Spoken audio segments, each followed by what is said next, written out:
Nakakatawa kasi sa sobrang sipag ni Kitty, pati yung dollhouse minop. Aba, oh. Alam nyo ba na weekend reset ang tawag sa ganito kapag naglilinis kayo, nagpapalit kayo ng mga sheets, nagde-declutter or nag-organize? Ibig sabihin kasi noon, parang nire-refresh mo yung bahay o yung self mo sa darating na linggo. And today, nakaschedule yung pagpapalit namin ng pillowcases, blankets, at saka ng bed sheet.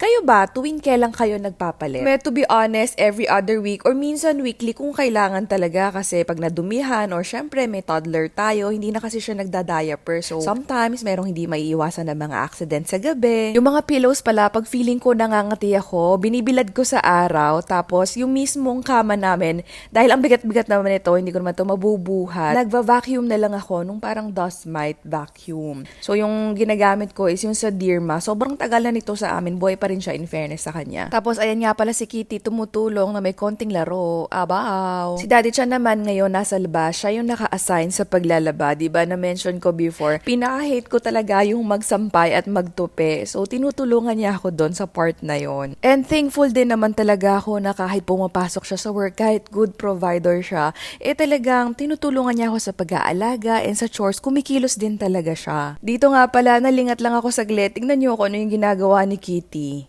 Aba, oh. So, ayan, tapos na tayo sa bedroom. After nun, kumain muna kami. So, yan, ligpit muna tayo. Ito nga pala yung chore na pakiramdam ko hindi na uubos kasi pagkagising mo, gagawa ka ng breakfast, magsa-start na magkaroon ng mga hugasin. Kakain kayo ng breakfast, madadagdagan.